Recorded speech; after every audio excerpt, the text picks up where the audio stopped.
for 2,000 words a week now. Yes, it's Wednesday, and yes, the title says Fridays with Andrew.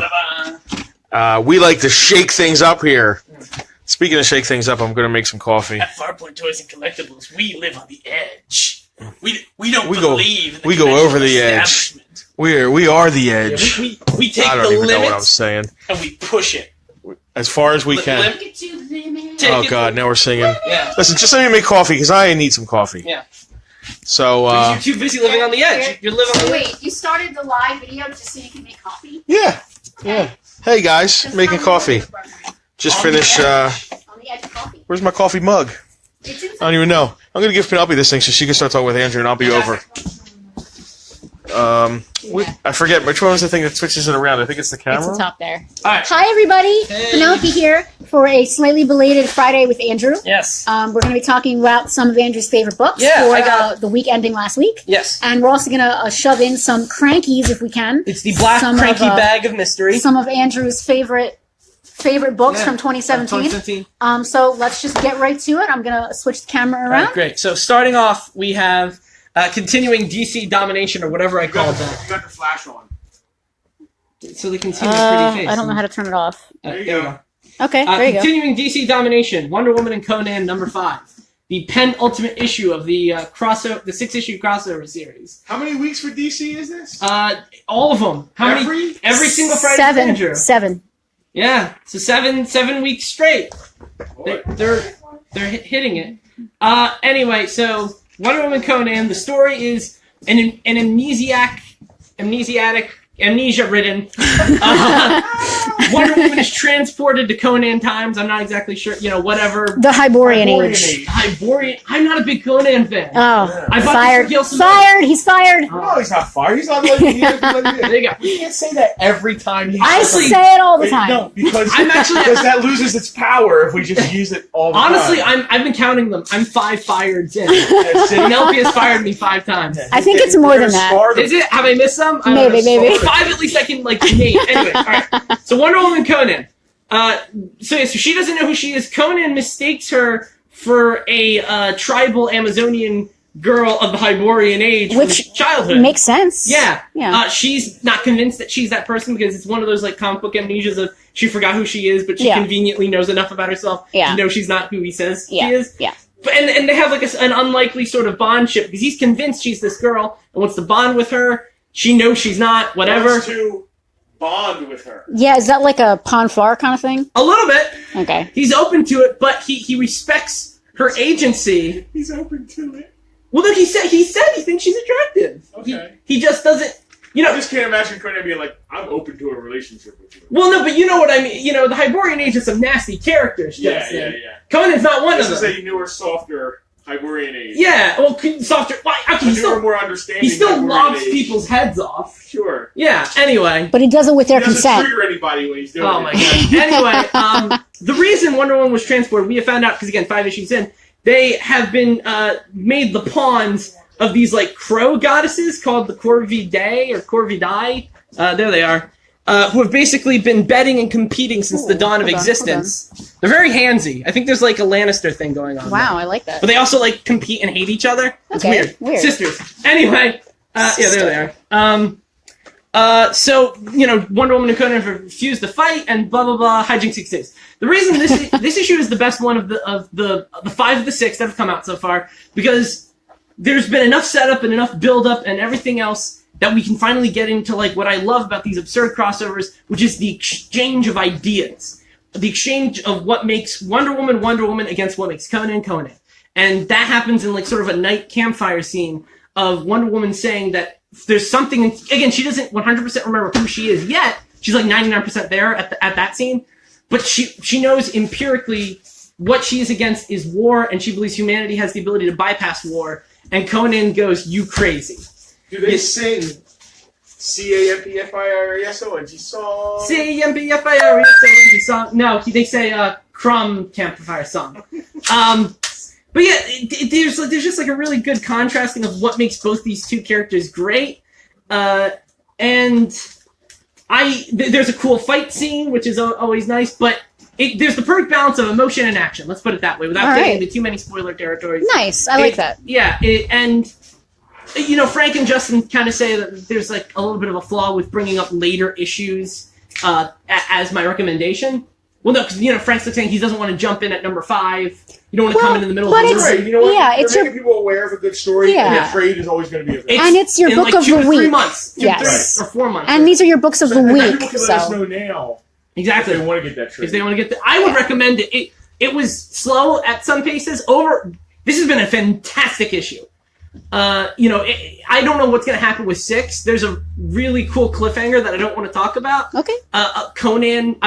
This is what I'll say. Spoilers. Conan may be interacting with a key piece of Wonder Woman iconography, Okay. and it's really, really cool. Nice. So we'll see what happens. So with he's that wearing her tiara, is what you're This will be saying. the last one. Yeah. So Out of 10? out of 10, 8.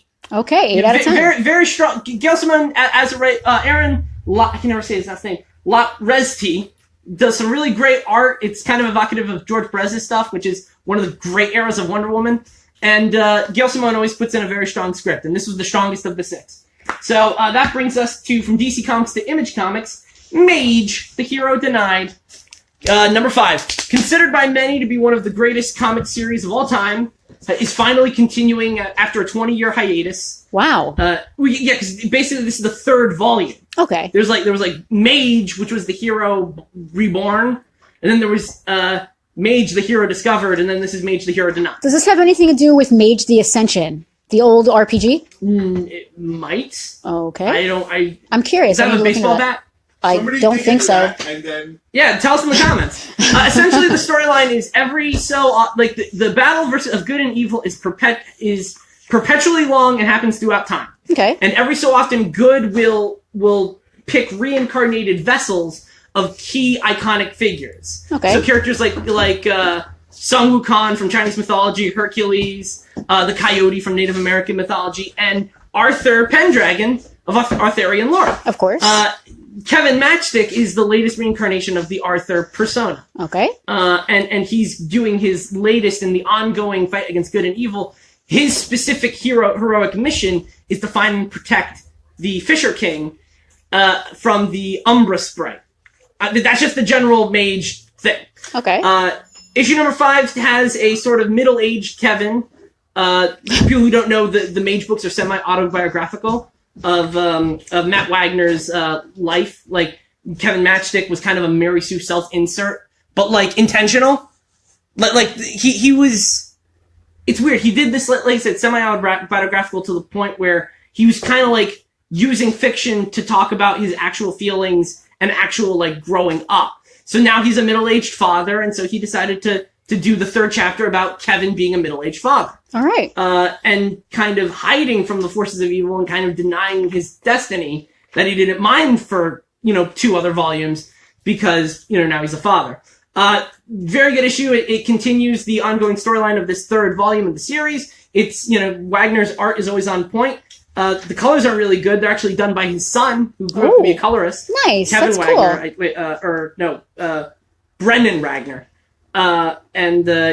Very good story. As you can see, there's a little bit of it's you. A classic Mage character makes their debut in this third version. As someone who has read and enjoys the other 2 previous volumes, that was really exciting. It was really nice to see him again, and a really good chapter. I'm sorry, you were looking around like. Yeah. So Out of 10? We had a custom. yeah, it's 8 out of 10. 8 out of 10. 8 out of 10. All right. Or, 2 8s out of 10. 8 out of 10. All right. All right, so great. So that brings us to what I thought was the best of last week. Dun, dun, dun. Mighty Morphin Power Rangers number 23. So how many times have we talked about Power Rangers on here? Is this the 2nd time Second time. now? Okay. All right. You're a little biased for Power Rangers. No, because I had the opportunity to have 2 other Power Ranger books on here, and I didn't. So you're, instead of saying they're so good they belong on it, you're saying, well, all right, this one doesn't belong on it. No, I'm saying I don't have a bias. Wait, no, I have a bias in, there are like 200 books that come out a week. Right. I have a bias in general. These are just which are the best of the bias. So, I mean, that's how I think of it. Yeah, Yeah. I like that. I like All right, great. So best of the All right, bias, all right, Power great. Rangers 23. That was very nice little throwback of Penelope's to say we talked about it before. Yeah. We did, and I had mentioned that this is year 2 of Boom's owning the license of the Power Rangers license. And in the beginning, I was a little bit meh with the Boom Power Rangers. I thought the first arcs of the Mighty Morphin Power Ranger book were frankly just like okay. They weren't great. They weren't standout. I thought they were a little bit too fan servicey, and I didn't feel like they excelled the franchise. Arc 3 excels the franchise. Essentially, Rita is kind of like taking a bit of a beating and is like licking her wounds, and some of her forces have been scattered, including the monster maker Finster, who set up shop in a Carpathian village and created his own little monster shapeshifters. Like they're pretending to be human, and while they do that, they basically just like infiltrate cities and become giant when people aren't expecting it, so they can do a lot of damage. Now, I don't know if that sounds like anything to you with like larger themes, like a potential threat that could be anywhere. And I missed a crucial part. An ex-Power Ranger that we never heard of called Grace Sterling created an organization called Promethea, which basically new addition to the franchise. Number 1, we now have an organization whose reason for existing is to rebuild cities from monster fights. So they're specifically in place because of monster fights destroying stuff. Yeah. And they're... Okay, that seems a little... Well, no, because her whole thing is, since Rita is taking her moment licking her wounds, they're like, we have some of the greatest, most brilliant minds in the world. We should be spending their time making new things as opposed to always using their efforts to fix everything from the monster fights. So now we get to the question of Grace trying to align with the Power Rangers, because again, she was a former Power Ranger, so she knows who they are, and she's trying to argue that they be counterproductive as opposed to reactive. Or no, what's like pre-reaction? Proactive? Proactive instead of reactive. Got it. And that has some nasty, takes some nasty steps when she wants to do stuff like detain an entire neighborhood because she thinks they might be monsters. And whether or not that is the right thing to do. Yeah, maybe not. Maybe not. But she's like, so I don't know. There's some analogs. I always love it when stuff like Power Rangers takes deep themes, like we were talking about the child soldier angle. Yeah, which is something I never personally thought of. It's just it's absolutely true, though. Light Japanese cool TV stuff, and then suddenly you're thinking about child soldiers. Yeah, no, but that's... I like that. They chose to make them teenagers. Yes, I like the thinking deeper. Fun fact, in the Japanese show, they weren't teenagers. They were all adult. They were like adult, like prehistoric people. America decided to make them teenagers. I wonder why. It was to make them relate to the demographic. Yeah.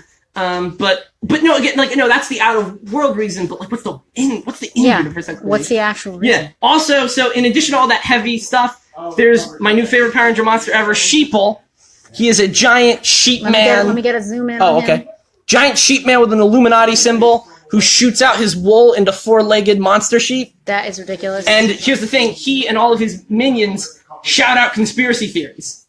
They only speak in conspiracy. So he's like saying stuff like, where was it? Apollo landing wasn't real. Earth is flat. There was only one Olsen twin. Oh my goodness. So he only speaks in conspiracy theories. He's a sheep man, and his name is Sheeple. It's so good. It works on so many levels. Many levels. It's so good.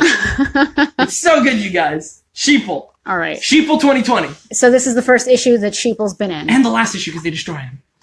Spoilers. Oh, spoilers. Sheeple is... Well, hey, in Power Rangers, a good monster is never down for long. Because there's always a resurrection ray or some bull crap.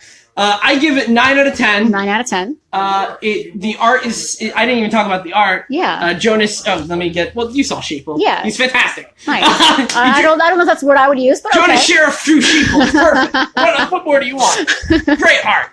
So, speaking of this specific book... Yes, so if you want to know more about my thoughts in depth... Yes, let's talk about your in-depth thoughts. Let's do some plugging. I may or may not have... I do. I have. Yeah, go ahead. I have an internship. Oh my gosh! A new comic reviewing blog called You Don't Read Comics. Yes. Because don't worry, we do read comics, and we tell you about all the comics we read. So throughout the spring season, maybe beyond, who knows, I just know the internship is spring. I'm going to be reading and reviewing all kinds of comics on there, as well as Farpoint. And, Farpoint, we try to cram my thoughts in like 5 to 10 minute blurbs. It usually is longer than that. Usually about 30 minutes. Yeah, well, no, I mean like one per comic. Yeah. Yeah, but these are like paragraphs and paragraphs of words. So That you can read. That you can read. So go now to youdon'treadcomics.com to see my thoughts, my in-depth thoughts of Mighty Morphin Power Rangers number 23 and Moonstruck number 5, which I didn't include here. You didn't. Do you know why? It came out today. Oh. Because that's next week then. It's or next week. Do you have that? Do I have this? Yeah, I know you dig that. You know, I don't. news.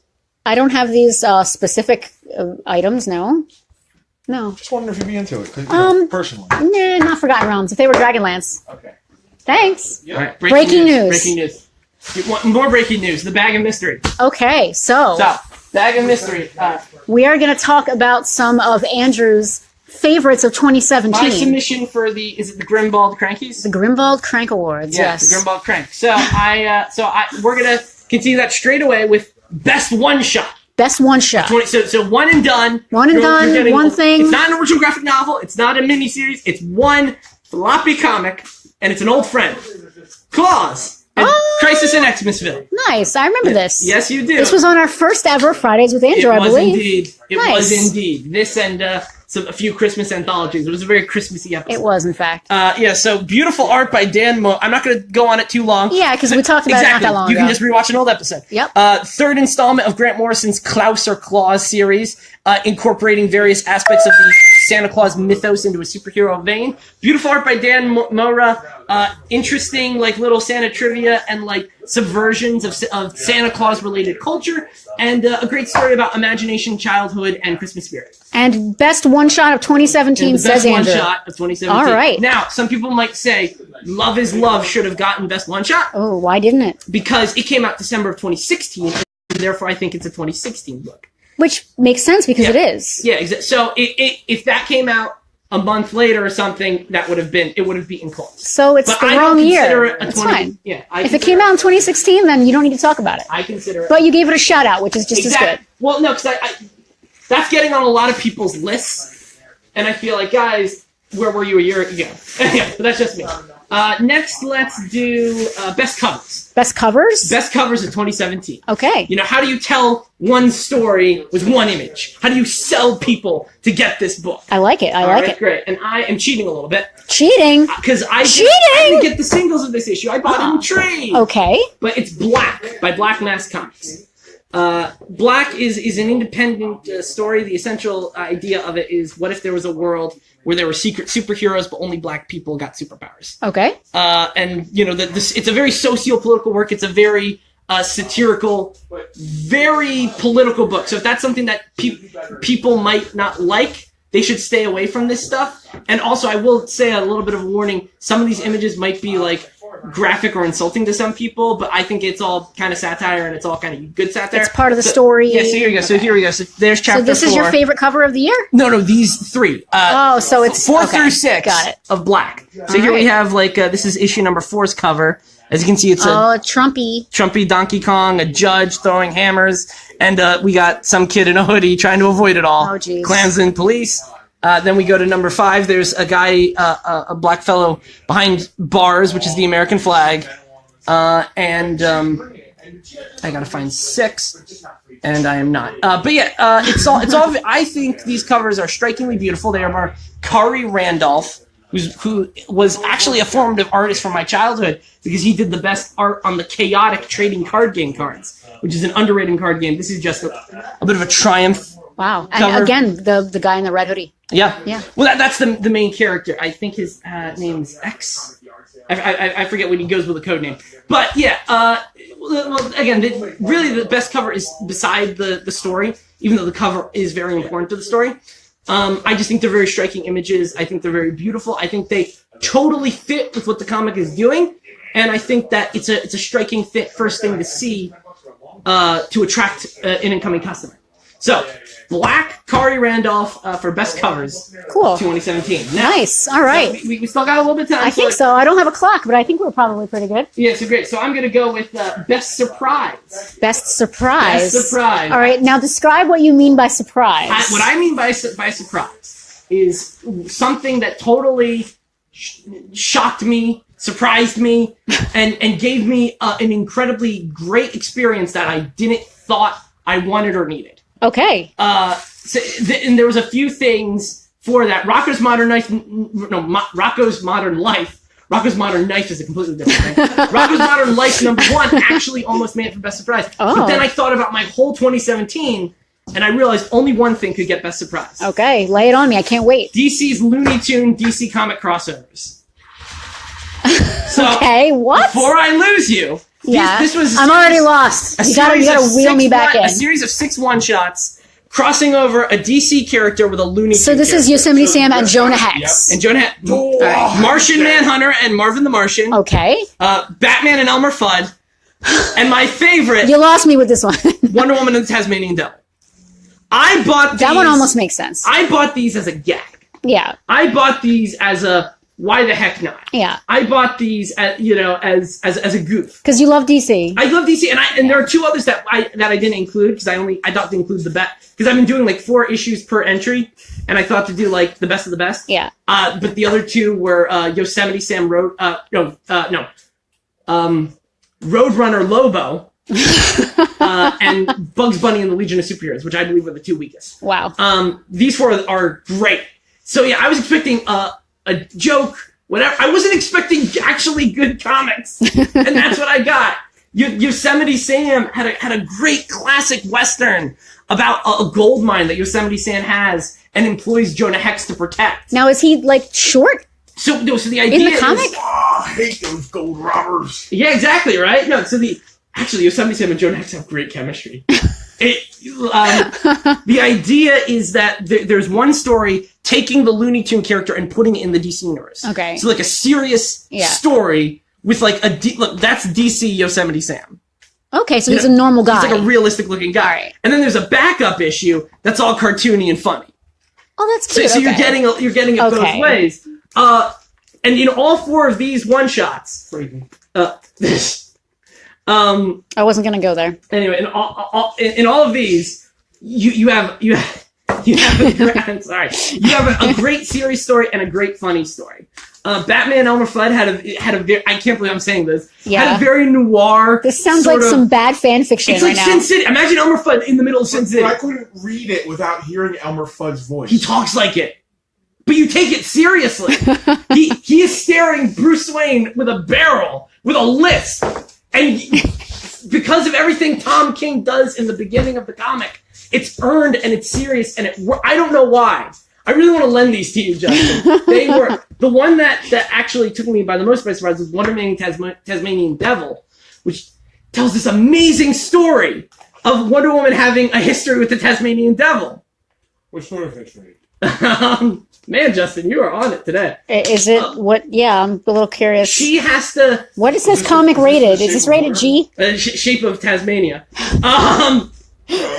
No, she has. It starts out flashing back to a young Diana because she has to like prove herself as an Amazon, and that apparently means beating one of several guardians, which is like the Minotaur from Greek mythology, but also the Tasmanian Devil for some reason. Okay. So she tricks him into gate. Also, really quick, I love this is how they translate Taz speak with images. So instead of the blah, blah, blah, blah, blah, it's like he's like a visual representation of what he's gonna do to her. Shape of Water. Yeah, whatever. he's gonna eat her. I think is what he's trying to say. That's what it's supposed to be. But wait, was that a peach? that's like an apple. Like Okay. yeah. Oh, God. Yeah. So, and Wonder Woman ends up tricking him with music, and until she ends up needing Taz's assistance in modern days as Wonder Woman with a Cersei-related thing. And there's a really heartwarming moment where she thinks he's going to be mad at tricking her, but he was just sad that she left because he liked her music and he was lonely. Aww. And it touched my heart. Aww. So they're really good comics, actually. But the big surprise of The 2017. big surprise is that the Looney Tune DC crossovers were good. Big surprise. And they weren't just worth reading more than a joke. Yeah. And so I highly recommend it. All 6 are in trade format now, so you can ask us and we can totally get. I don't know if we can get the individual issues anymore. But all 6 are in one trade. All 6 are in one trade, so bang it and you're done. Phrasing. Phrasing. All right. So that was. Do we have time for one more? I guess. Or? What time is it? Lay it down. Yeah. All right, great. So this is I have best new ongoing and best new miniseries. Okay. We'll Lay it on me, man. Whatever. All right, we're gonna do best new miniseries. All right. Brave Chef Brianna. Dun, dun, dun. So this she's is, a chef. She's brave. She's a chef. She's Her brave. name's Brianna. Her name's Brianna. The actual idea is that Brianna is one of, I think, like 15 or 16 children who are all heirs to this incredible cooking dynasty. Like, this guy is like Gordon Ramsay meets Julia Child on steroids. Like, he is like the Walt Disney of cooking. Okay. Like, we're made to understand he is a big deal and he has boku money. Okay. And all of his children are cooks. And he basically is dying. And he's saying, I'm going to pass away. Spoilers. Oh, no, it's part of the story. He's dying. He wants them all to know they're going to want for nothing. Arrangements have been made. All of them are going to be, it's like, financially speaking, none of them have anything to worry about. But he doesn't want anyone fighting of control of his empire. He only wants one kid to be in charge of it all. Oh, so man. he has a competition. Oh, boy. He gets all of the kids together and he proposes each of them take whatever money they have and open a restaurant that day. And whoever has the most profitable restaurant at the end of the year gets the family fortune. Wow. Okay. So Brianna, having just been out of culinary school, is flat broke. She like has very, very little money. So she doesn't know she can open a place except in the dirt cheap town of Monster City. I've lost a few people there, I think. Now, here's the thing. Monster City is obviously an allegory metaphor for things. Mm-hmm. Because this book is tackling stuff like integration, prejudice, very importantly, anxiety. Something I look for in visual mediums like film, TV, and comic books is taking an abstract idea and making it into a physical thing. I believe this has the best physical representation of anxiety, which are these shadowy creatures that follow Brianna, and depending on how stressed or anxious she is, it gets larger and larger. See, it's taking up the whole space there. And basically they're comprised of liar, liar, he's here, bad idea, why'd you lie, you always do this, bad, such a lie. Just like all of her insecurities and all of her self-loathing floating around her. It's a really striking art choice, and it works really, really well. That's awesome. And Brianna is just such a lovable, relatable protagonist. You really do want to see her, come through all this and, be a success. And, yeah, it's a very strong script. It's a weird, neat idea. It's got a stylized look to it that I adore. The colors are vibrant, and there's a lot of meaty stuff that, again, I don't want to get too spoilery into. Yeah. Essentially, she wants to make it in Monster City to win her father's fortune. Okay. That's the simplest I can put it, but there's a lot more there. Wow. And also, it's written by novelist Sam Sykes, which was a big trend for 2017. People in literature making the jump to comics. Boom Studio, this is the Kaboom imprint of Boom Studio, which is more for all ages books. Boom Studio was really pushing this, getting fresh talent, getting diverse talent, getting voices you wouldn't otherwise see in through the mainstream comic system. And I think that really worked in their favor for their offerings. Sometimes the crossover didn't work in some titles. I read a lot of Boom titles last year. I will say really, really quick, I'm going to segue that into my best company of 2017. It's not DC Comics, it was Boom. I thought Boom was the winner over, last month has been, these few weeks have been DC, hands down. These 7 weeks, DC. If you go through all of 2017, I really think Boom was doing the most interesting titles, the most risky titles, had some of the freshest, best talent, and I think they did a really good job. I was really struggling with Best Company because it was basically a 5-way tie for a while. Yeah. But ultimately, I think Boom did the most to warrant Best Company of 2017. All right. So we're pretty late. That's probably a good place to stop. Yeah. So just a recap. Recap. Best Company of 2017 was Boom Studios. Boom. Best new miniseries, Brave Chef Brianna. Best surprise, DC's Looney Tune DC comic crossovers. Best covers, Kari Randolph on Black. Yep. And best one-shot, Claus, Crisis in Xmas. All right. Klaus. All right. Good, Andrew. Are we taking pictures of those? Are we going to post pictures? We are going to be posting pictures. Guys. I just broke a nail. Oh, gosh. Andrew broke a nail, everybody. Oh, man. Not bad, right? I hope it's not fatal. Yeah. It's bleeding. No. Oh, jeez. Is it really? No, not really. Not really. So... Good way to So end it. if you liked this video, please subscribe to us on YouTube. Keep following us on Facebook. Ask us about our subscription service. Ask us about our subscription If services. any of these books, I would really listen. I already ordered. Someone here already ordered the trade for Brave Chef Brianna, Oh, so boy. it's already in the system. Oh boy, So it's already in the system. it's already happening. Yeah. So if you're interested in any of the titles that he talked about, please shout it out. Yep. Tune in this Friday for another Yeah. edition. Some more Cranky Awards. We're More- going to keep giving away more of our favorite. I'm almost done. I got like 4 more. That's it? Yeah, something like. Wow. Oh no! I mean, best writer, best artist, best new ongoing, best mini, best ongoing. So 5. All right. And keep staying tuned for our favorite picks for movies and books and other stuff throughout the season. Yeah. But we will see you this Friday. Bye with more guys, Friday and check Fantasy. out You Don't Read Comics. Oh, yeah, that. Don't read comics. Bye. Bye.